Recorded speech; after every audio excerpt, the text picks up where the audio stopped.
leave out where things might be. So I'm going to lift out the light on top of the cheek.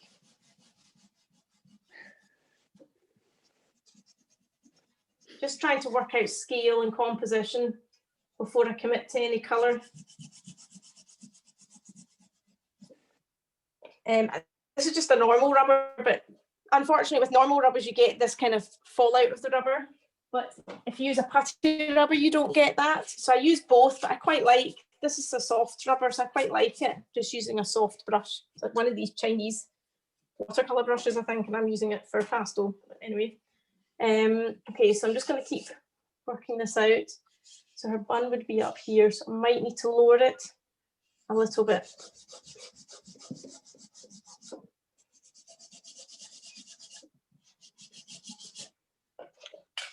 So I often use a single light source. In this case, I'm using a skylight, similar to the lighting that's over me at the moment, which you can see creates shapes on your face of light. It's not always the most flattering light, but it's very good for drawing and painting. So actually, I think I used a softbox. This is artificial skylight. Right, what am I going to do next? I think I would like to just put a little bit of shadow in the socket of the eye, just to indicate where that will be. And this is a lovely greeny grey colour that's in my set, which is beautiful for shadows. I'm just going to use my hand to soften it a wee bit.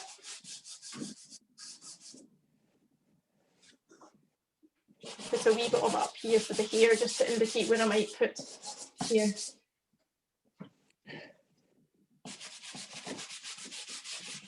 Because the pastels are such good quality, you can get a lot out of them. You can smudge and they don't all disappear, and they soften really nicely as well. Right, okay, so just have a wee thought process for a moment. Right, I think I'll block in this highlight. Now I've got a rough shape. I'm picking up kind of pale peachy pink colour.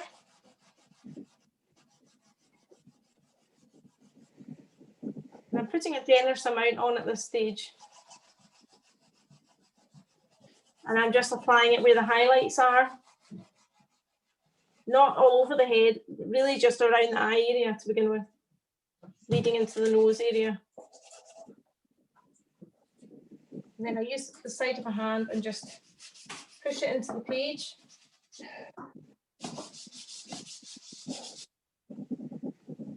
You see it's starting to resemble something. Don't quite know what yet, but something. I also use blending sticks. These are very dirty blending sticks, but you've probably seen them, or torchons they're also called. And they are great just for, as they say, blending. But they don't rub off the pastel, but they push it into the page, and they almost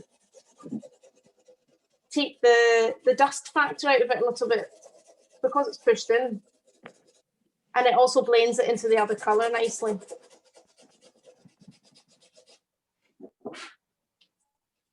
Now, a lot of people think pastel's very dusty, and I suppose it is, but I've never had a problem with it. It's not something that really makes me sneeze or causes a problem. But I think the dust tends to go down rather than in your face, but it maybe does a little bit. I've never had any bother with it. Now, I'm just putting a cream colour just to make the highlights a wee bit brighter, a wee bit more lively. Again, that's one of the ones in my set as well. I'll show you how you can blend these. So I'm using a hand to push it into the page, and then I'm going to use my blending stick again to blend the two colours together. So with pastel, your colours get mixed basically on the page. They don't get mixed like paint does, obviously, but you can mix an awful lot of colours together if they're high pigment colours.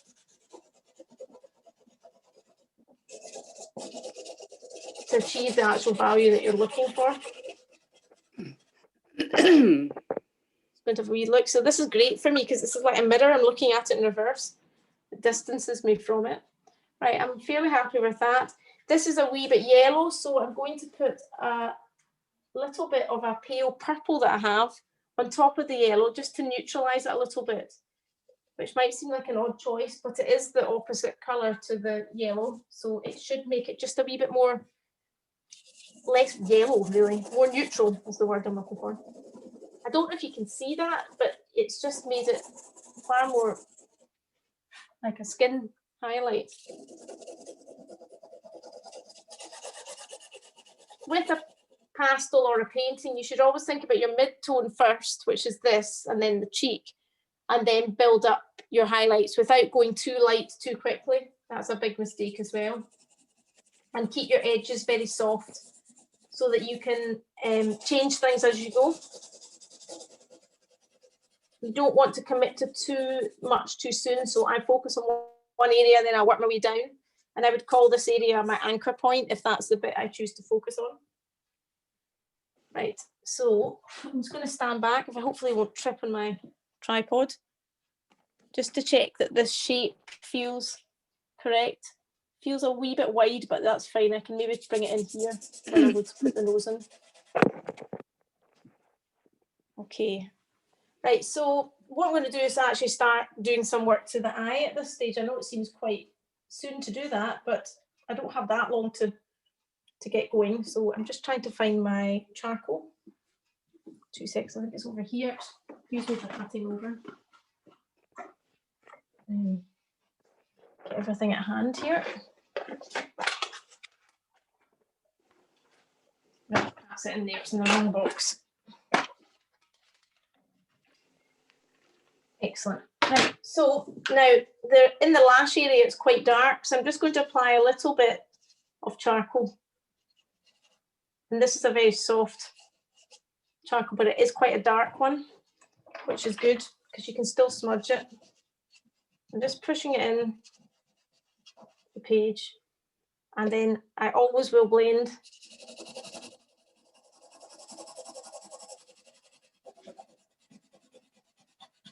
I'm actually using that to pull the eyelash out just because I've got the opportunity to. So this obviously isn't a pencil, but it's pulling out the charcoal that I've put on.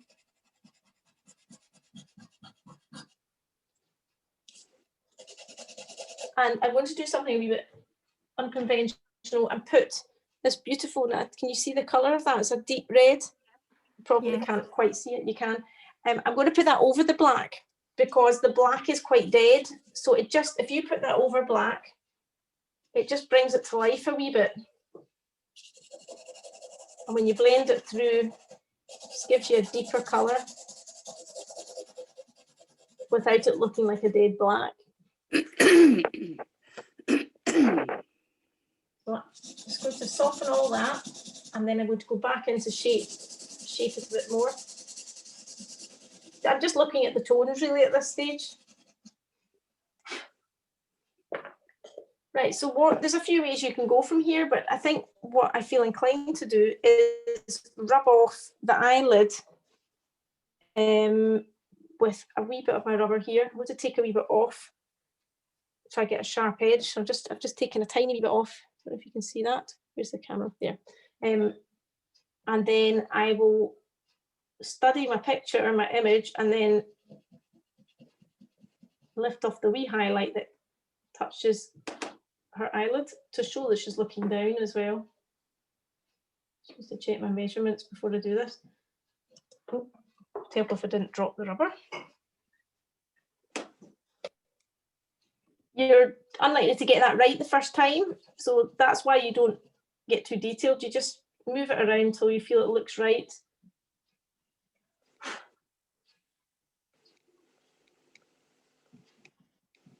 Now, I do blocking in like this, but I also do draw in first, you know, with a lot of the still life work I did, because it's too detailed and it has perspective, it's hard not to.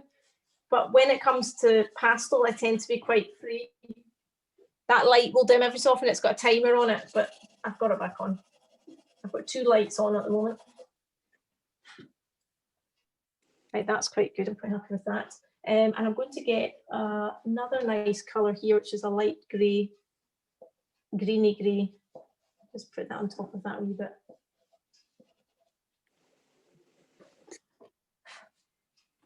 And again, now you do the usual, blend it out. Now, that pale purple colour I can see in her eyelid in my image that it is slightly, it's a reflected light and it is slightly purpley. So I'm going to just put that over here as well. It's quite abstract the way they start, but you have to view it that way to get the lightness. It's not the detail that gives the lightness, it's the proportion. So a lot of people tend to get into proportion too quickly, I mean into the detail too quickly, which does affect the proportion, because you tend to not get it right straight away. Now I'm going to use my rag just to shape here. Sometimes you can just rub it off. Like that. Now, people may have questions about paper, because I know people quite often ask.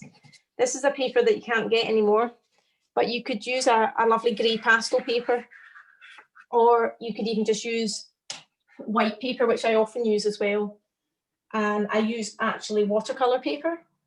The best one I have used is it's called Not Pressed.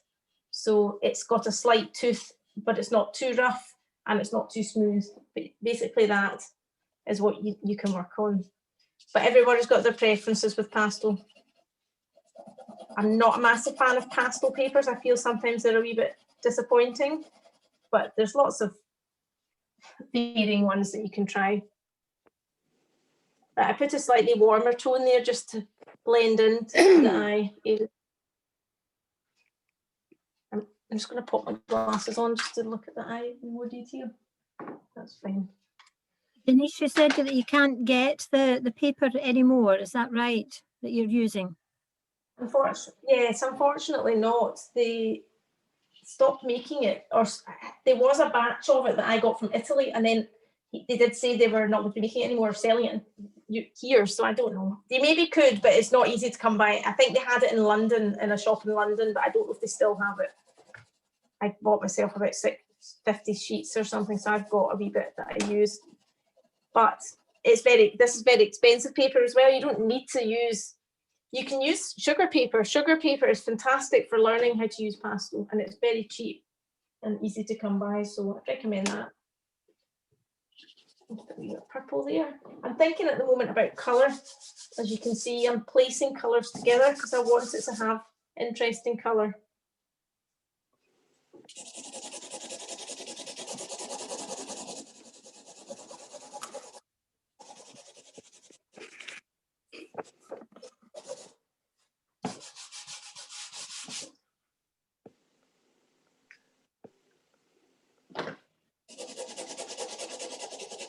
You can see I'm just adjusting the tone by using my blending stick, which isn't rubbing it out, but it is slightly lifting off some, I suppose. But it certainly is blending things together really nicely.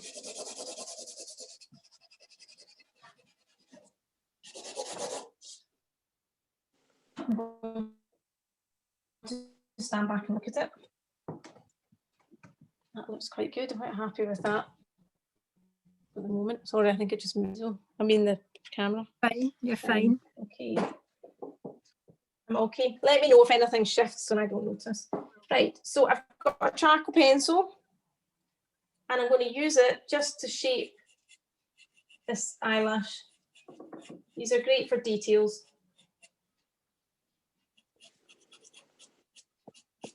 Because you can just use a smaller tool to shape things. I mean, the pastels I'm using, these are the big ones of Unison and they are big, but I can get quite a lot of detail with them, but they are harder to, that's the standard size that you get, which are a wee bit neater for doing details. They do giant ones as well, which I usually show at demos, but I don't have it out at the moment, but they're about that size. They're huge size. When they're very expensive, but you don't need them to do this. Just checking measurements for the eyebrows and just making a wee indication of where that might be. Gently, not too much, because I probably won't get it exactly in the right place initially.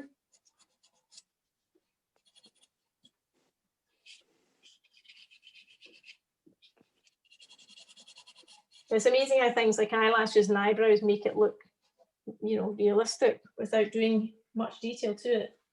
Go back with my red again. Quite like that last time.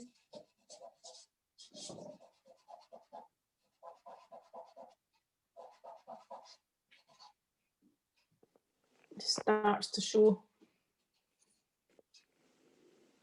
Now you can obviously use pastel pencils. I've got a couple.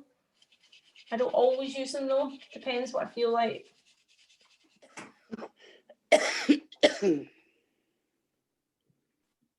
But charcoal pencil I would say is a must. It's very useful. This is a slightly lighter one. I think you've probably seen these sets that you get the light one, the medium and the dark. These are really good. As long as you can smudge them, that's the kind of thing you're looking for.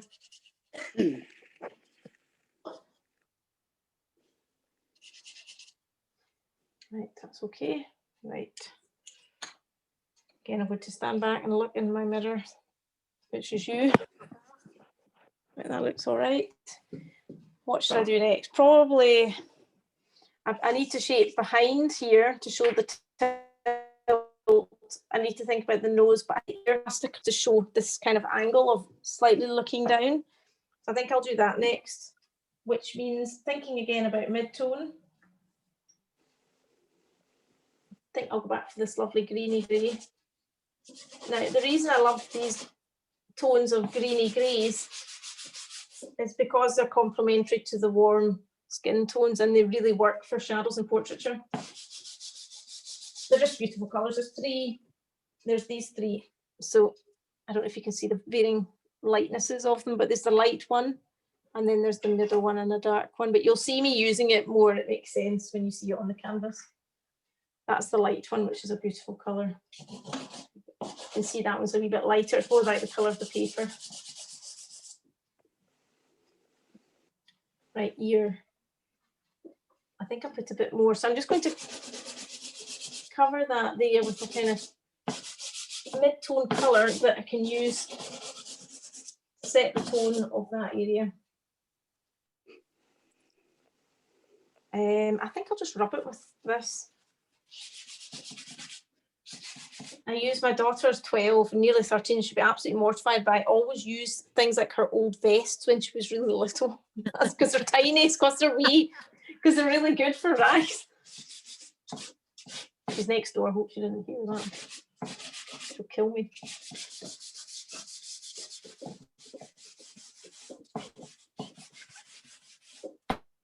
So you can see I'm just having something there that's a tone. I would like to put the darker one, I think, just where I think the middle of the ear is. So I'll just quickly show you how I measure. It's very, very straightforward. So when I'm measuring, if I've got a bit that I've worked on, like the eye, which I would call my anchor point, I'll just measure the angle to the ear. And then I put a wee mark to the bottom. That's the bottom of the ear. You see that? See? And then you can put a wee marker to the top of the ear, just so you can work out that. That shows where it's going to be. It's a really straightforward way to get the proportions correct. I'll maybe see if I can put that a bit closer so you can see it beside it. Right, so if that's the bottom of the ear and that's the top, then the middle will somehow be somewhere around there. So this is the one that I, of these three that I showed you. So it's important you have the mid one first, because then you can add a darker one just to reshape things. But this isn't as dark as it's going to be. There's going to be obviously darker here still. Just soften it so not too committed to where it is. Oops, I did a bit too much rubbing there. What we've got is a nice rich tone there. And then I'm actually going to put a wee bit of this lovely red again. The most surprising colour that I use is this, because it's such a deep, deep red, but it's wonderful with this greeny colour as well. It's particularly for ears for some reason. And it's also very good on top of black, which is really surprising.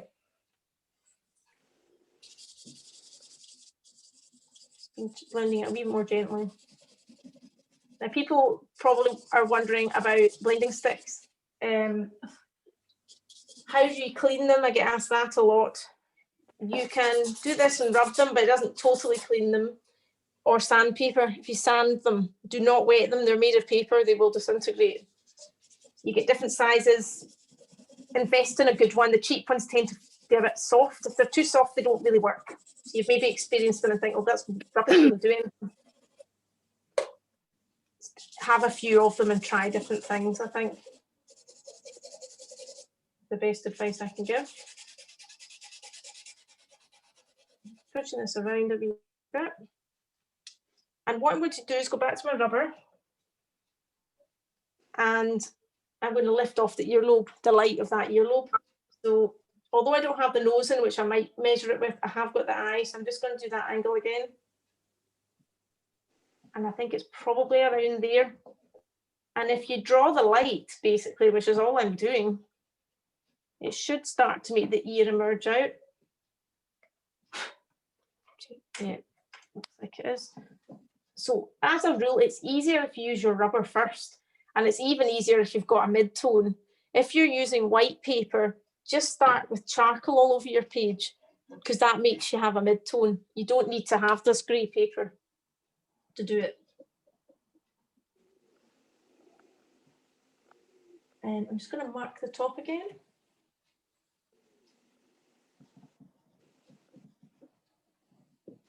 Just roughly to figure out where that top of the ear, and I'm not lifting it off as much because it's not as light up there. So I will work on one bit, then the next bit, then the next bit, like a pathway. When I teach people, quite often people will put everything in all at once. Do not do that. It's impossible to get the proportions right. And you're literally are biting off more than you can chew if you do that. It can be a bit overwhelming. I would put a little bit of the peach colour first, although it is quite strong. I see that colour in there, so I quite like it being there.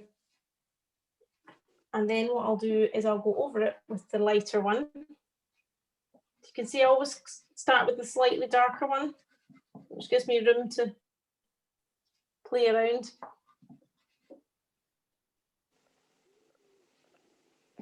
I would use my finger if I can find a clean one and just push it into the page. The reason I push it into the page is it stops there being as much fallout, and possibly I don't have a problem with this because I do that and because I use the sticks, because the sticks push it in as well.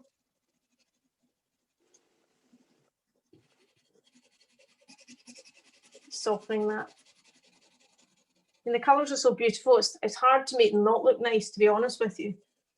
And the great thing about this is it's a limited palette, so it's kind of been worked out beforehand what's going to work. I'm going to put that lovely purple on top again, just to make it a wee bit cooler. A very pale purple.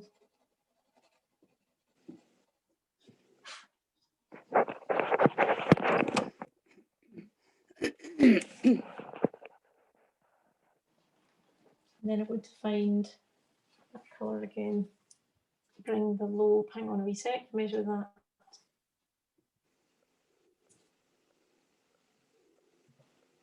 Bring it up a wee bit, I think.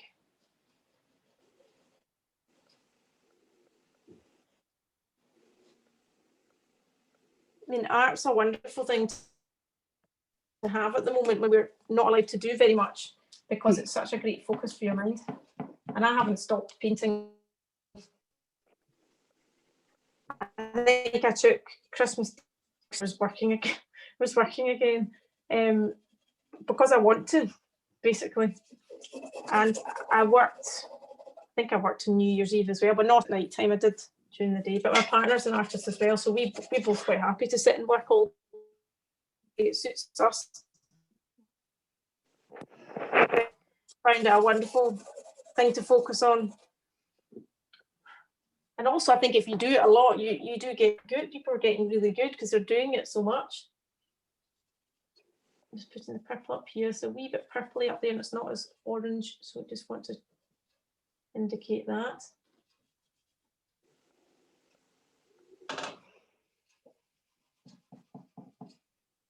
I'm more interested in the tone of the colour, that it's a mid-tone, rather than it being the perfect colour, because I can put other ones on top.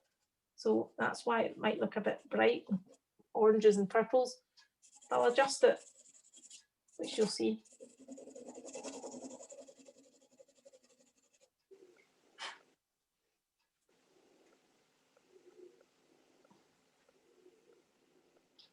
going to put, this is the pale yellow. I was going to put it over the pale purple, but I just wanted to put a little tiny bit just to neutralise it, like I explained earlier.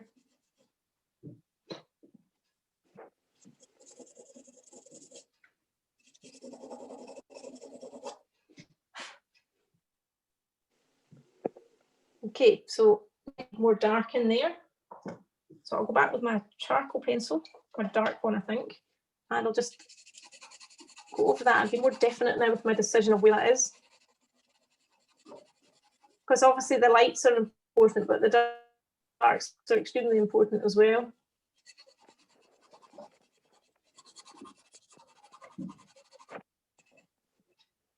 You see, as soon as I do that, it starts to make it look more three-dimensional. Now, the great thing about using the charcoal pencil is you can be quite gentle with it, but you can actually shape things quite easily, even though it's black. You just use it as heavily as you need to.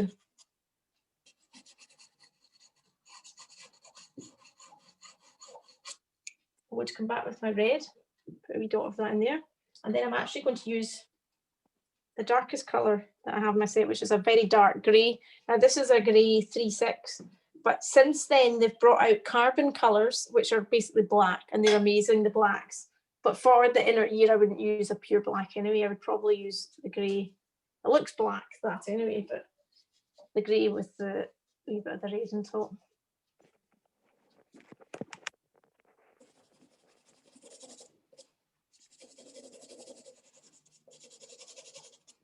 And then I'll do the same. Well, actually, no, I don't think I will do the same. I think I'll just do the charcoal pencil here. Just worried it gets a bit too black. It's a lovely dark bit in there. Ears are great to draw. A lot of people are tears, but they are good fun. Side-on ones are really good to do. You just need to forget it's an ear, really. That's the key. Right. So this is my dark. Oh no, that's the wrong one. That's not the dark one. This is the dark one. See, the beauty of pastels is you can just go back over it like that. That's not quite dark enough, so I'm wondering what the best solution would be. I'm probably going to have to use the black very carefully, or the dark grey. See, I need that kind of tone. You can probably see it. And then I have to go back over it with the red again. Do you know what? I might even put this grey. I've got another grey. It's maybe a wee bit light. It's trial and error, a lot of it. And just because I've, drawn things for years doesn't mean I always have the solution. I change things. I never do things the same. If anybody's seen me demonstrate before, they probably will realise that. I don't sit and practice how I demonstrate. I just do what I feel is appropriate at the time. Right, I think what I need to do is use a black and put a bit of the hair in here in terms of the shadow that's around here.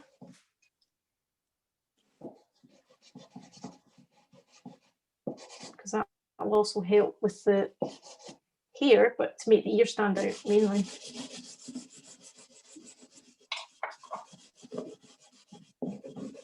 Next. Definitely needs a good load of dark up here. I'm treating it quite abstract. I don't want to start thinking about the shape yet, because I might not even have time to do the shape as well. So you want it to look unresolved deliberately, if you have to leave it. So I just keep it quite abstract.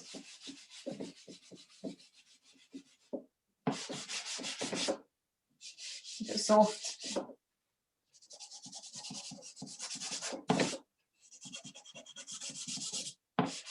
Yeah, this will help the ear stand out, obviously, as well. So it's not always about drawing the thing, it's quite often about what you do around the feature. So when it comes to the forehead, it will also be to do with the negative space behind the profile, which makes it look realistic. Right, so I'm going to find my dark greeny colour, and there's some lovely lighter bits of hair that she has in here that are almost exactly that colour, which is quite bizarre. Put them in at this stage. A hint of hair.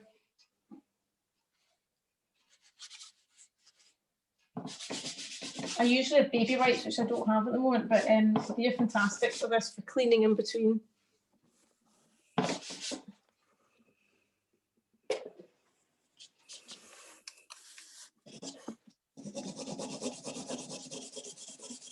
Please feel free to ask any questions if you do have any. I know it's harder the way it is, but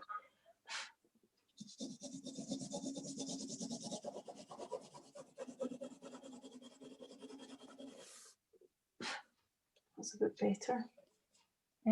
Right, so where I put this, it's quite dark where it meets. Oh, that's not the right one again. A wee bit of that colour just to step into the face. It's not the perfect tone, but I'll adjust that.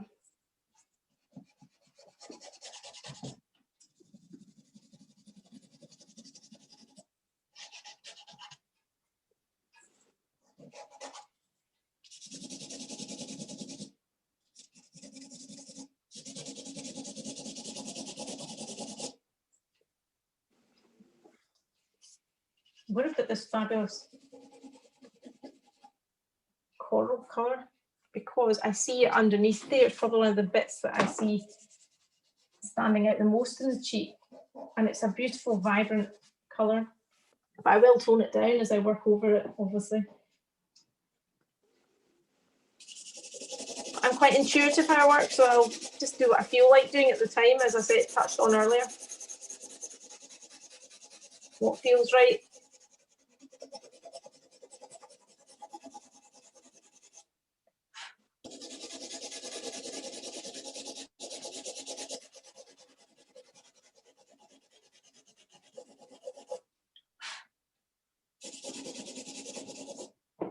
Just going to stand back and look at it.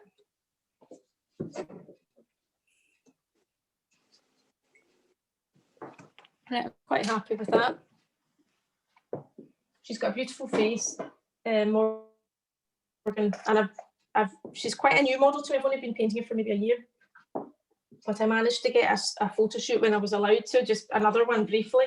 So I've got some wonderful images to use of her, which I can't wait to paint.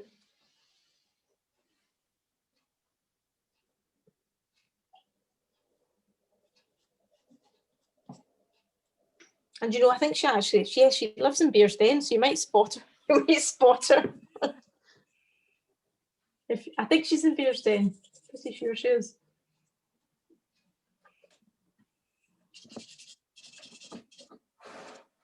I'm just putting more of that purple. Sometimes that part of the year is really light, depending on the lighting. So this time it's a wee bit more subdued. So I just don't want it to be too garish. I want it to be subtle. But I will need to put a wee bit more light on it. So I think I'll need to go back with this one. Sorry, I'm probably standing in front of the camera. You're fine. You're fine. We can see it beautifully. Yes. Mm-hmm. That's good. Good. Good. You can probably see it better than you would if I was on a big screen, actually. Hopefully.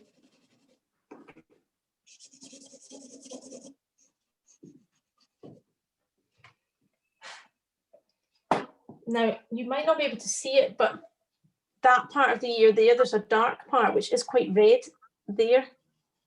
So I don't want to ignore that because I actually really like it, but just going to put a wee hint of that there. I'll need to work on it to change it, but I don't want to forget about it. That's why I want it there. And fine tune it in a wee bit. I think I need to put the wee bit of the green over it to make it work.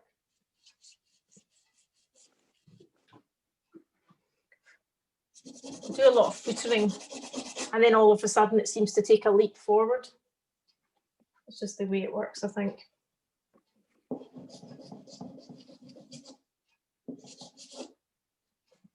I just went over it too much. But again, you can see how much pastel I can apply. I can just constantly apply pastel. but it's because of the pigment. The pigment's really high in these, so you can actually put lots of it on. And my paper, because it's good paper too, it does help.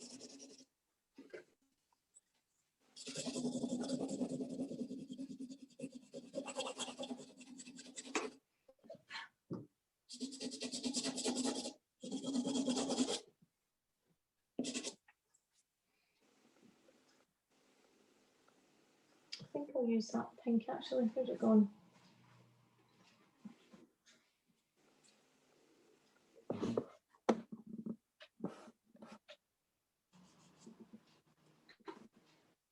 You just see now you get more refined as you spend more time in an area.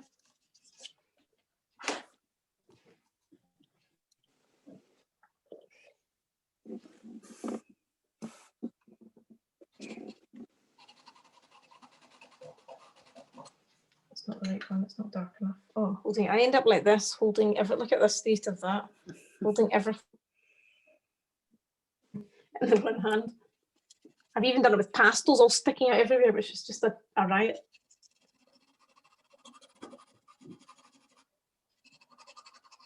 The thing I would say, if you're using these pastels, you're best to put them down on there because they come in boxes, which is nice, because you don't want to drop them.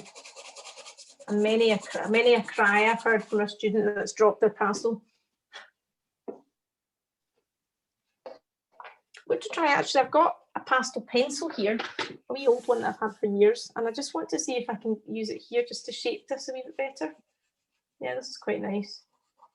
You can do lots of different things.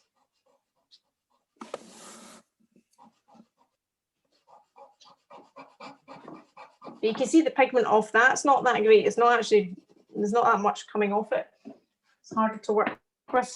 So it'd be better just with the pastels, I feel.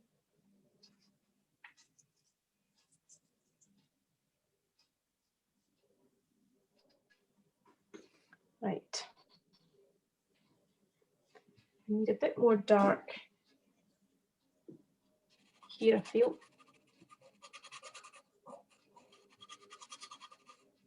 Yeah. I'm not too worried when that kind of thing happens, although my hands are absolutely filthy now, so I need a bit of clean tissue to do that.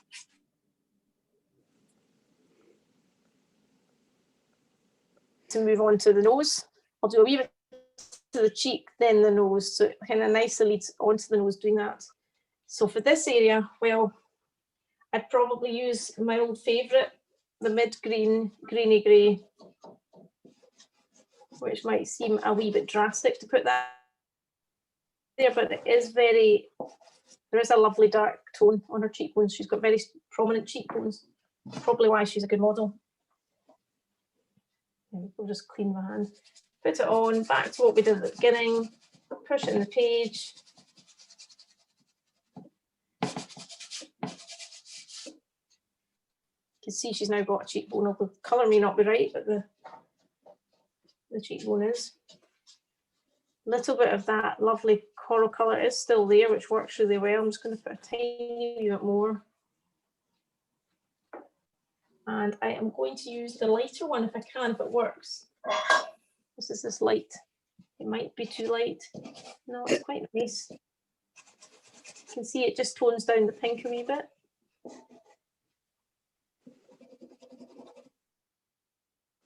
A wee bit too light for there though. Well, I thought this was my hand, put a bit up there. A bit light for there as well. It's funny, they can look so different in different places.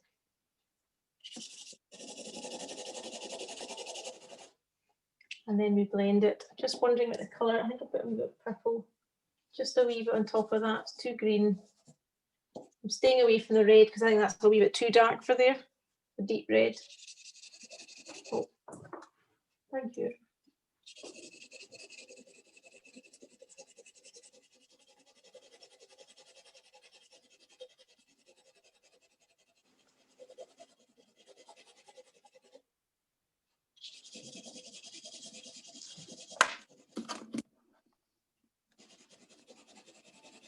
If you're on social media, then I regularly put work on Instagram and Facebook. I have a page as well, and Twitter I also do as well.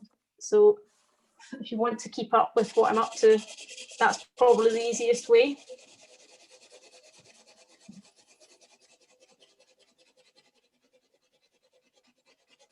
You'll find me in under my name.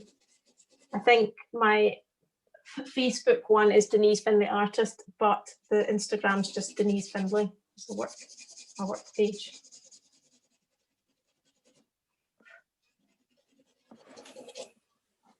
That's starting. Let's have a look. Yeah, I'm quite happy with the way that's starting to look. Although I said I wouldn't put red, I'm actually feeling that I want to put it now because it's just not deep enough there. There's a wee bit there. I'll put my dark over it. I've run out of fingers that are clean. This is when I must not touch my face. I remember a few years ago, I was working, I had a studio above the shops in Kilmacombe, and I nipped down to the shops, and some people kept looking at me in a really weird way. So I just thought, what, you know, what's their problem? And then I looked in a mirror when I came home, and I had charcoal, a big charcoal moustache, and it was just looked awful. And they must have wondered what on earth it was on my face. So the rule is never touch your face, ever, when you're using this.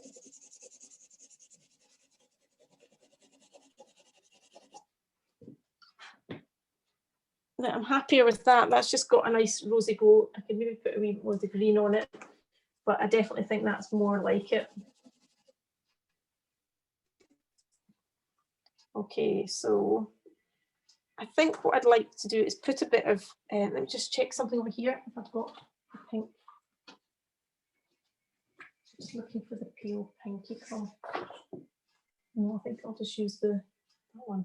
Right, so here there's a lovely soft pink.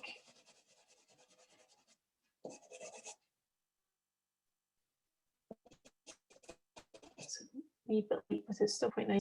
And while I've got this in hand, I think I'll just put a tiny wee bit of that there, because there's a lovely reflected light on her cheek there. And albeit the colour's not accurate, it's the right tone, like I said earlier.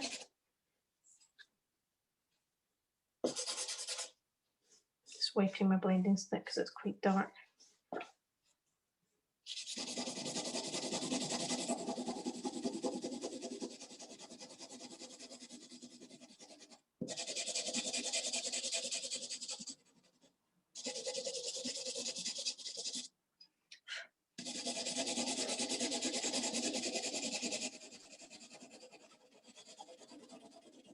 You can see that you start quite loose, quite blocky, and then you refine it as you go, as I did with the eye and the ear. Same process throughout the whole thing. Constantly blending things, making sure you're not making new problems for yourself. Just gonna have a look in here as a mirror. Yeah, no, I quite like that. It's good. Right, so the nose. So I've already worked in this area, so now all I need to think about is how does that go into this area? Because I've done it in a stage system, it's quite easy to do it like that. So there's a lovely little light bit here, and that comes down to the nose. Now, what I'm actually going to do with the nose is two things. I'm not going to actually draw the nose as you would think. I'm going to draw the shadow on the nose, and I'm going to draw the background. I think it's probably the easiest way to do this. Because I know that if I was to draw the nose, it would bring far too much focus to it. I don't really want the nose to be the focal point. I kind of want these two bits to be more so. So you don't want to put too many harsh decisions onto that yet. Right, measurement, bottom of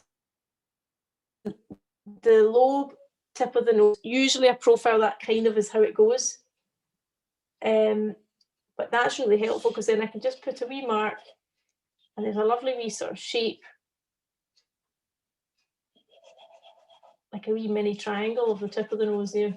Now again, it doesn't need to be exact initially. It probably won't be.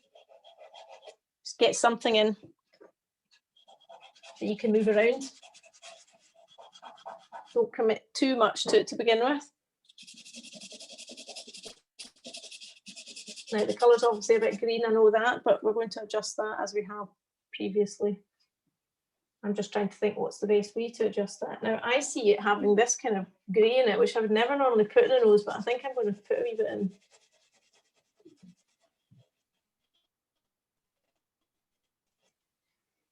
That.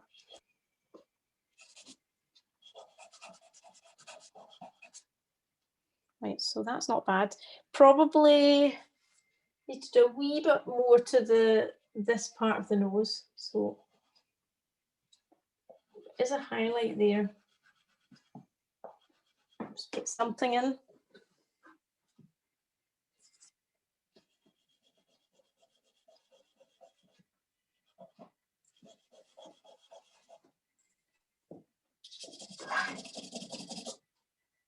And then I'll actually put another wee one, the nostril, just a wee indication of where that's going to be, and get out of focus quickly.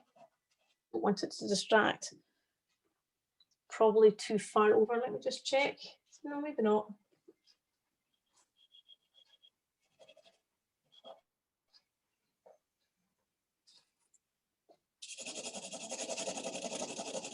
Put it all out of focus. Now, I'm going to just put a wee bit of the pinky colour there. Straighten that at the same time. Right, so what I'm going to do next is use my rubber to shape under the nose. So this is drawing the negative space.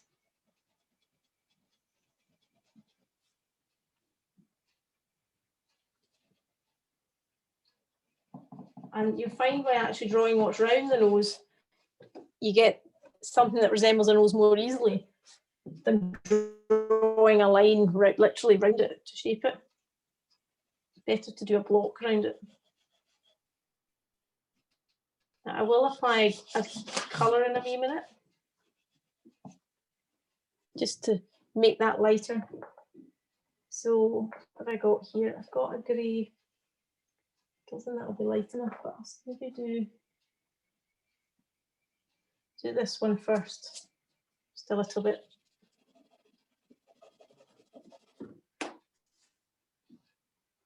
And I might actually steal, where did I put my other greys? I've got another grey here, which is quite nice. Just get it. No, that's the same one. Funny, they look so different. I don't know whether this light makes them look different. Can I green that one?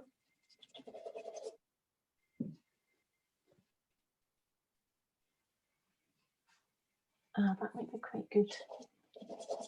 Not too dark. Funny, I'll end up going back to the first one I used, won't I? Yeah, that's exactly what I'm doing. So you can see just by bringing out the background colour, you actually can make the nose emerge quite easily.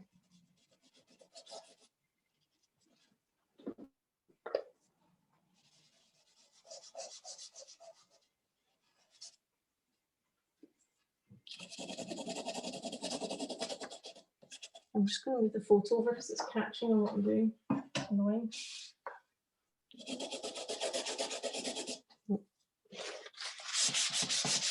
That's what happens when you use a dirty blending stick.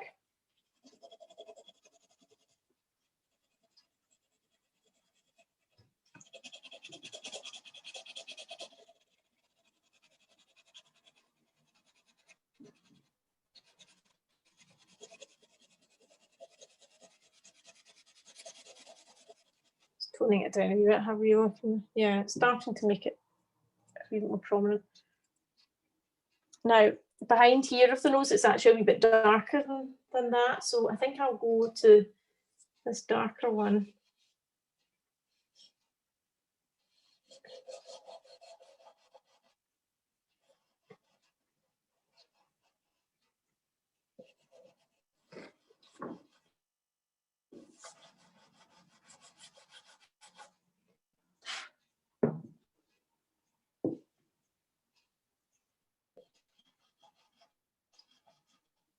I tend to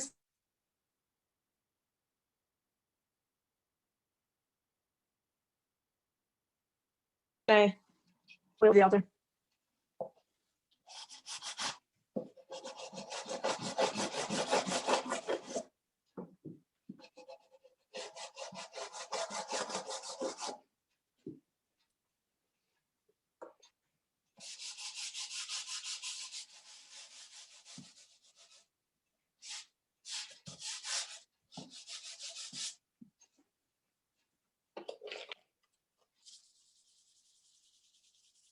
Taking off. I just want a little bit less of the pigment on it. Not subtle enough at the moment. So just basically rubbing off the brush. Yeah, it's quite good.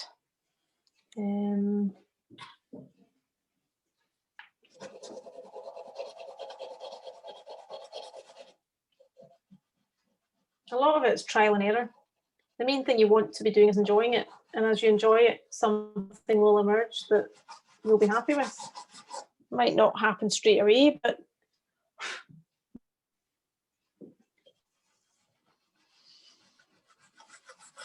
the best pictures I've done or paintings and drawings have been ones I've maybe struggled with at times.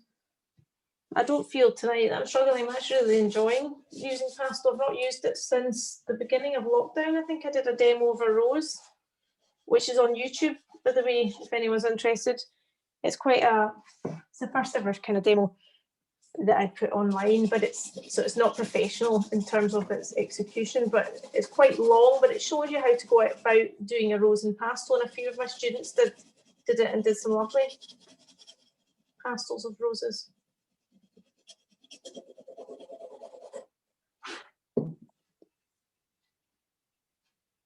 See, I'm just playing around with getting these tones right.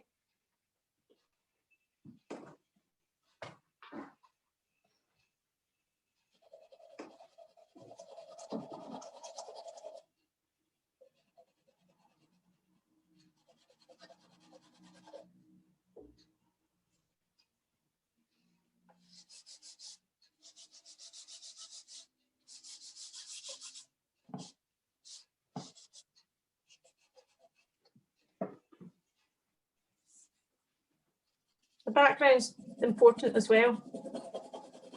It needs to enhance the face. It certainly does not want to distract from the face. It has a job. So where there's dark points, I'll have light behind, and where there's light points, I'll have dark behind.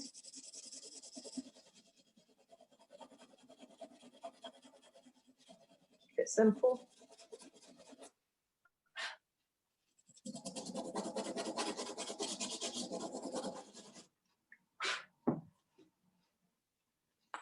Again, yeah, it's starting to look better.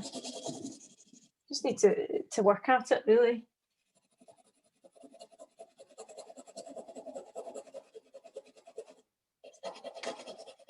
And the blending sticks are doing, as their name suggests, quite nicely in blending the two areas together quite nicely.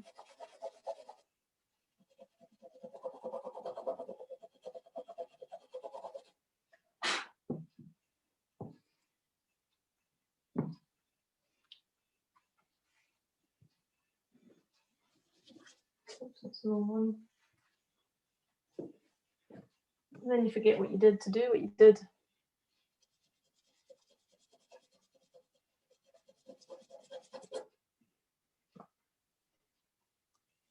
When I first started with pastel, I had 6 colours, and that's all I used for years. And it was these ones I used as a student because I always had I loved them. You don't need to have lots of colours. I've got 18 in my set, and I've got numerous boxes of other colours as well. But you don't need to have a lot.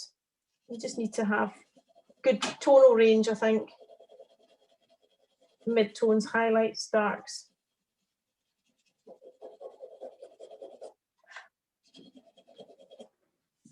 Right, so I'm going to now go to the highlight of the nose and build that up a bit more. I think this is still, the bridge of the nose is coming out a wee bit too far, so I'll just try and pull it in.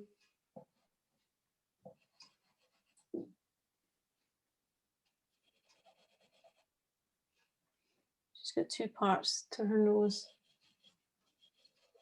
like that.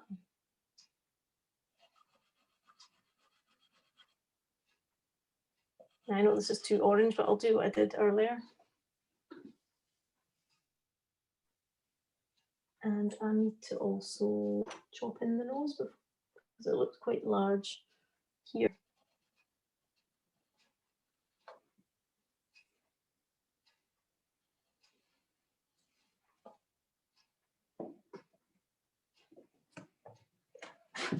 Right, I use my finger to press it in, I think.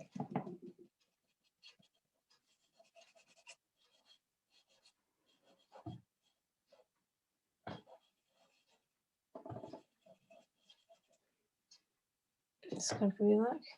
Yeah, I'm quite happy with that. So I need to get my pale purple again. I mean, a pale blue would work because it's the kind of opposite of the orange, but purple will be fine. It's a lovely colour, this colour. And I can also use it to just come over that slightly as well because its tones aren't quite as drastically different.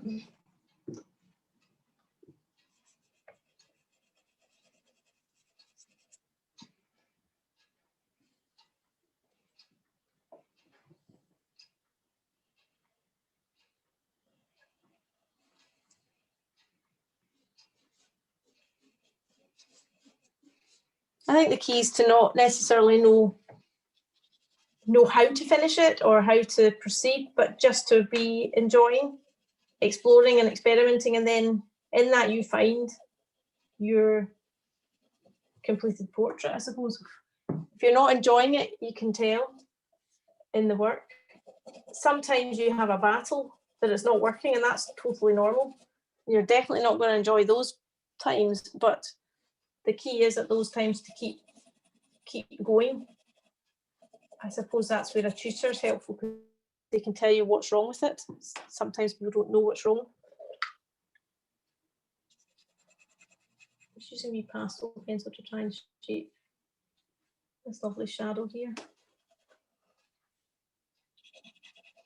A wee bit green with pastel pencil. Grey pastel pencils are actually quite useful ones to have because they're neutral. I sometimes use coloured pencils, but it's not going to show up today for the purpose of this. But if I wanted to take a colour down a wee bit, I would put pale blue through the orange, and that can work really well. But you need to do it towards the end because you can't really get it off again. So it's not something to do unless you're committed to where you're at in it. Lovely bit of light. So you can see it's now leading its way down to here.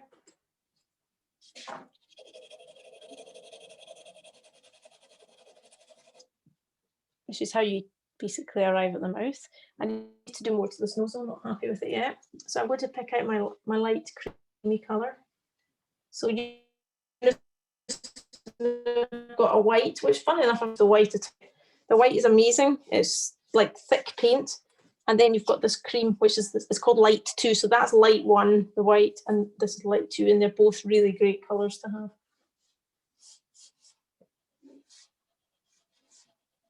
You've got about 15 minutes left. That's actually not going to be light enough, believe it or not. All right, dear, dear Lord. Okay, thank you. Well, I'm not going to get it finished, that's for sure. I knew I wouldn't know, it's not enough time.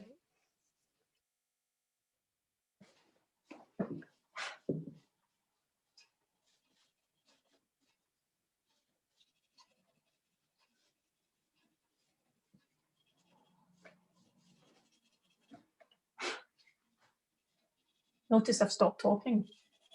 Well, please don't, because nobody's asking any questions. That's what happens. No, keep talking. You've made me panic. You've made me panic. Please No, don't. I'm not panicking because I know that it's not actually about, like when I first used to demonstrate, I thought I need to finish it, but I realise it's not at all what it's about. You can actually ruin the demonstration by trying to finish something too fast. So. I think if you had stopped just at the eye, I would have been absolutely delighted because, you know, all of a sudden there was an eye and then there's an ear, now there's a nose, you know, it's incredible. Well, you can see it's not straightforward, but it's not complicated. It's just knowing where and how and when, isn't it? And I suppose that's what experience gives you. Absolutely. I wouldn't know where to Nostril. start, but that's okay. It's beautiful. Thank you. That is definitely not in the right place, but I'll just manoeuvre it around a wee bit. I've started with the red for the nostril yet again. Doing that a lot tonight.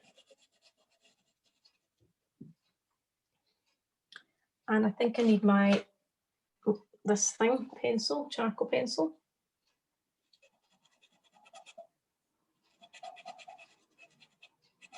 People tend to make a bit of a meal with nostrils that you don't actually need to do. When it's in shadow like this, you don't need to worry about it too much. So don't overdo it. You're finished, Denise. June Long would like to know if you seal your pastels when you're finished. I hate fixative, but I do use hairspray. I use cheap hairspray and it's better. And that's, I know that's maybe controversial, but a lot of other artists say the same. Because fixative, I don't know what it is. It seems to change the colour quite a lot. And it, but I would say I don't overly fix things anyway. But a lot of my work is pushed into the page because I use blending sticks and it doesn't fall out too much. So you don't need to, but you do need to put a little bit. I hope that answers your question.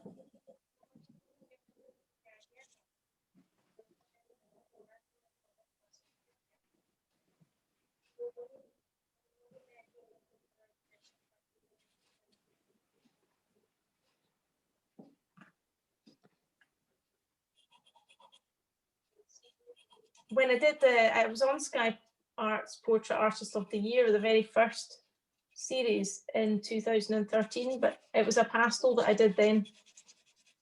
And we only had 4 hours to do it and it was extremely stressful, but I absolutely loved it. It was great fun to do.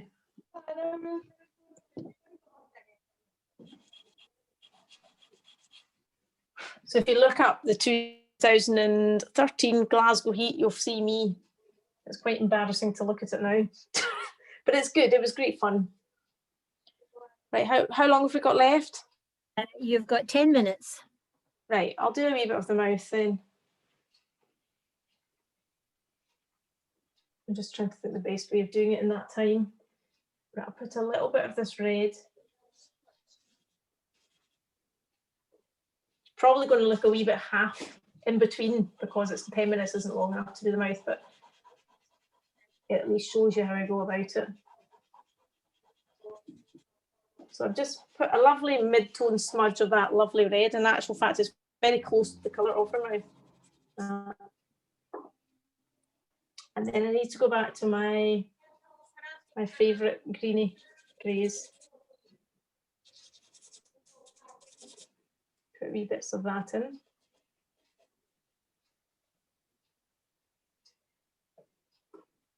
Try and put these down because I'm canning too many things. I was going to say find a clean finger, but that is beyond possible.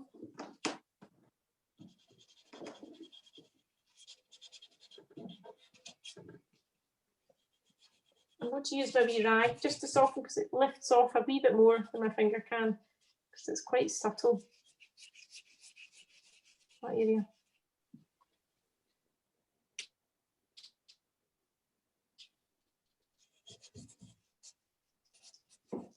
I never used to do this. This is something I've worked out at a demo last year and it did really work. So it just seems to be a good way of blending things. You need to be careful you don't rub everything out at the same time. Right, so let's see, where is my light grey? Here, so her lip goes out.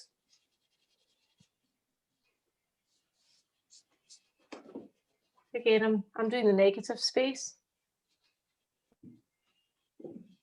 behind.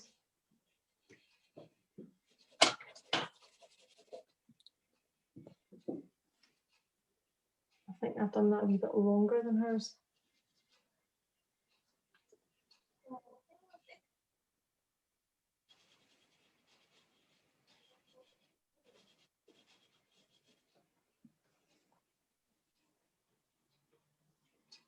I'll find my other one.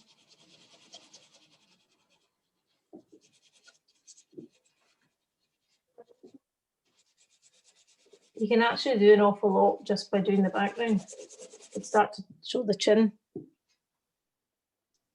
just have to stand back just to check this because this lip needs to come out more.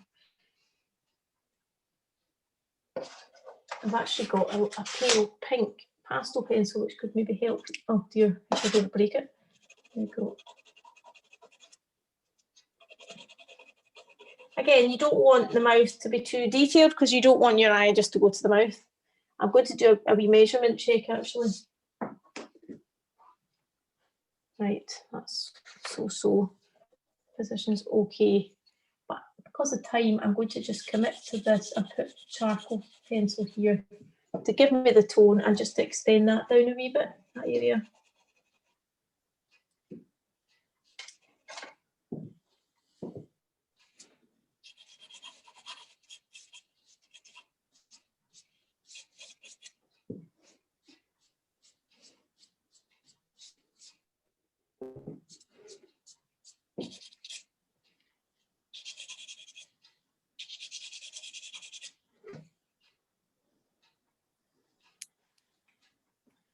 Angle of tip of nose to top of lip. Okay, that's fine.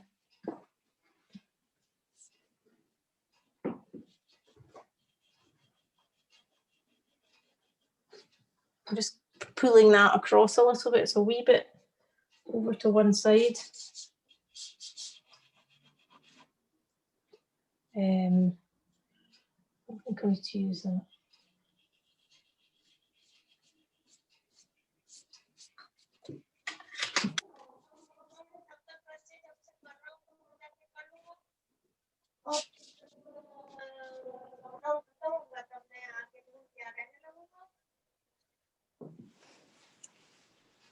Starting to look a bit better. Pale purple again, I think might be helpful here. She's got a thinner top lip than I've got in this. So I need to just tone that down a wee bit and pull it down a wee bit. To get it to look like someone, you need to spend the time, you know, with all these wee things and get it right. Otherwise, it just doesn't look like the person. And obviously, I do commissions and things, and it has to look like the people. When it's my own work, I don't always worry as much. I sort of play around a wee bit more with things. I use often the same models, like my cousin Lisa, Morgan, my new model, Maxine, sometimes myself, my daughter, who's very like Lisa actually. She's quite nice. She's only 13 though, so nearly 13.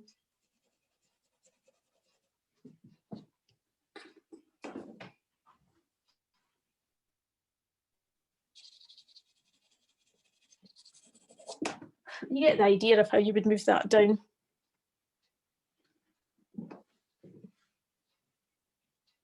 This is where that lovely lightest greeny grey that I have can come in handy.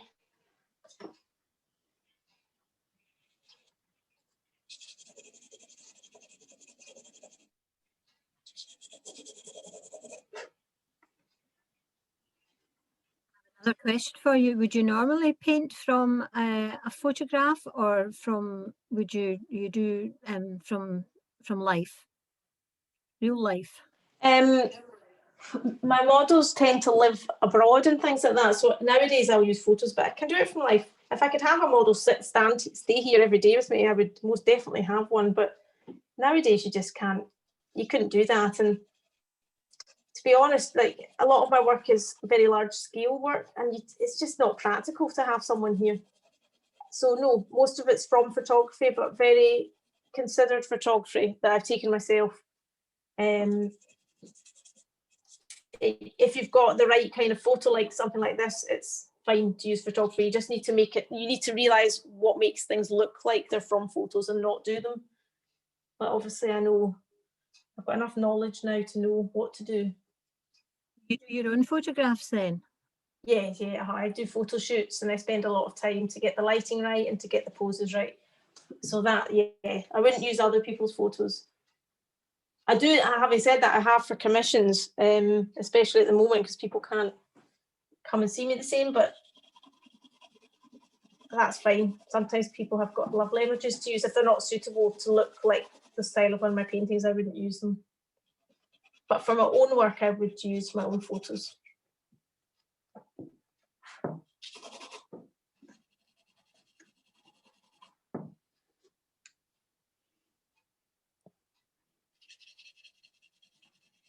I'm just using a white pencil.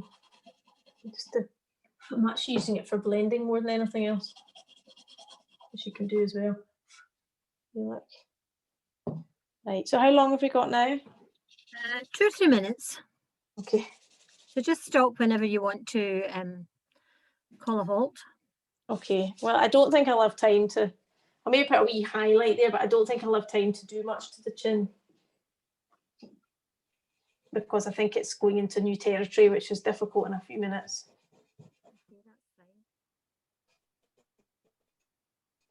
I'll just put a wee bit, just sort of a highlight, but what I would do is I'd build up that, then I would do the same with the background that I did elsewhere.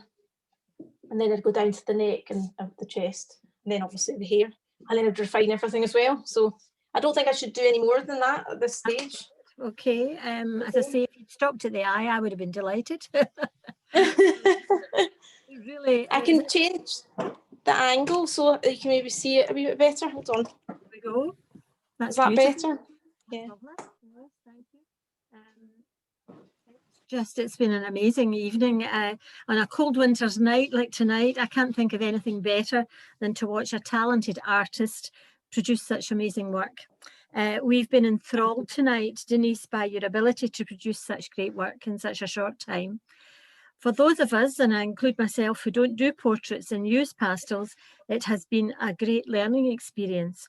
And as always, it makes us want to go and try a new challenge. But a demonstration like this just doesn't happen. So thank you for all your preparation and zooming into us tonight. We hope that when things get back to normal, that you will come in the flesh to Kilmardinny House and give us another demonstration. We would look forward to that.